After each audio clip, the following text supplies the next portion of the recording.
In your life, there are going to be storms. Storms that will shake you to the very core of your bones and make you really take a deep look at what you are. You're either in a storm or one's coming at you or it's leaving. That lull between storms, we often like to think, oh, that's the sweet spot. That's where I want to be. Friends, that's so human of you. No, that is the lull between storms. I want to share with you a storm that occurred to me to see how it can apply to you. Okay?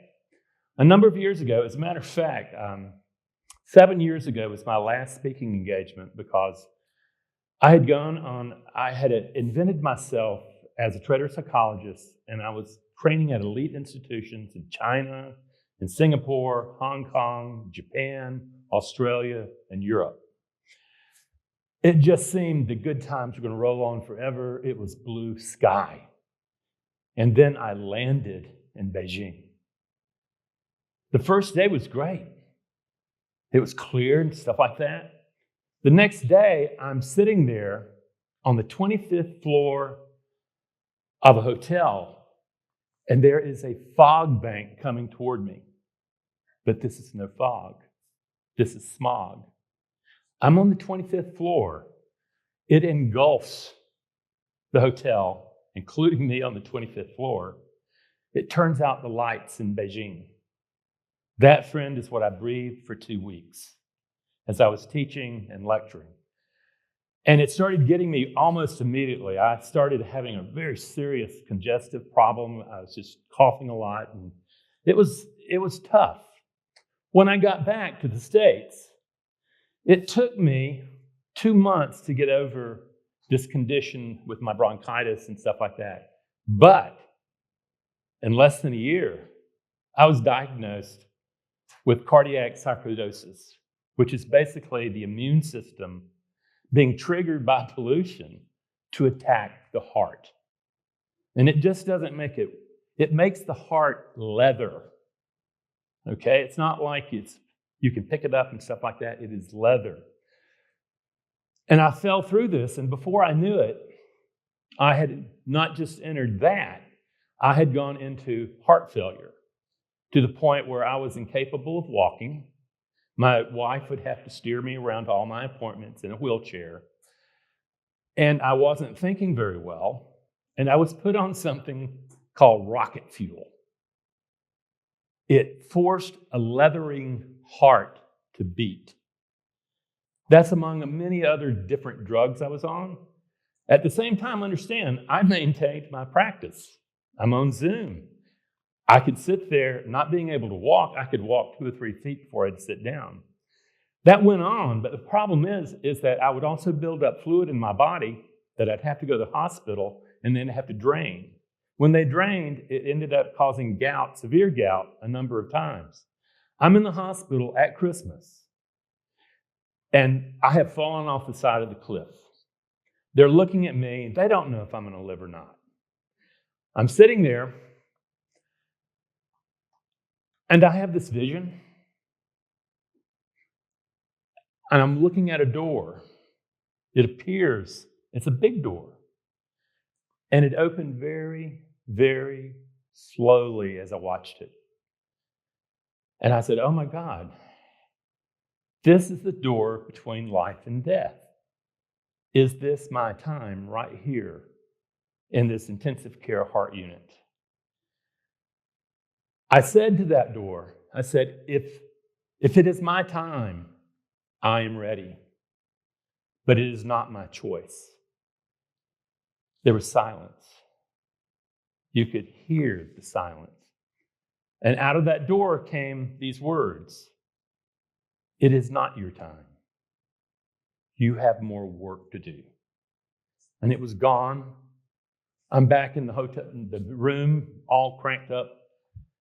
And then my daughter comes to us. And by this time, they've already told us that my chance of living was very slight because I had an 8-month wait to get a heart. But my daughter comes, and she has great tidings. She's pregnant with their first child with our granddaughter. I wanted so bad to see that child, to hold that child and welcome her to the journey of life that all of us go through. But there I was wondering, am I going to live? Well, the truth is, what fell apart at this first place is they decided somehow that I no longer met criterion, and they said, we're not going to give you a heart. The best you can do is one of these LVAD machines that are an external pump. I call it a bomb vest. Doing that would give me about 5 years of life, so we wouldn't be here today if I had accepted that. What we did, we ended up getting referred to Duke Medical Center in North Carolina. They are the largest heart transplant organization in the world. They looked at me and said, we don't understand why they didn't give you a heart. You have perfect plumbing. You just got a bad case of sarcoidosis. And they said, oh, and by the way, it's not going to take 8 months. This is going to take anywhere between 2 days to maybe 2 weeks. But COVID hit. And suddenly nobody could come into the hospital, including my wife, who was my emotional support person. And we had to wait. And it delayed because everybody shut down, including the harvesting of hearts. So tick, tick, tick, tick, tick. And then they called and said, we have a heart. We go through the operation, and it's a long operation. It's like 7.5 hours.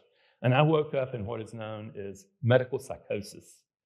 I thought everybody around me was a Russian spy, and they were out to get me. That's why you need an emotional support person, because I'm incapable of clear thought, and that lasted for 4 days.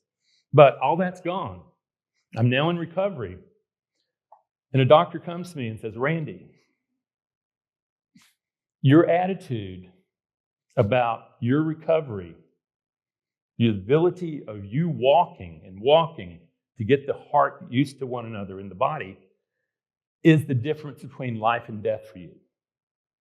And I want to tell you, that was marching orders for me. I started walking around that little place. I would put in 5 miles walking around a little place. And I ended up getting out in 7 days.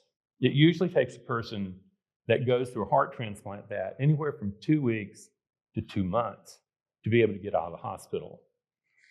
But we're going home. Everything was okay. It's beautiful. I live in a rural subdivision where everybody's got property, and I live on a street that it's a private road. There's no reason for a person to show up on that road unless they had business there. We're turning down that road, and the road is lined with cars. There are people waving me with COVID masks and just welcoming me home from this very perilous journey that I'd been on for 2 years. And I was stunned. Me? These people they went out of their ways to be there and to welcome me. And they weren't going to see me. I don't have an immune system. I didn't get out of the house for 4 or 5 months. There was this whole sorts of stuff like that. But what I want you to hear is my wife looked at me and says, Randy, do you see how much you're loved?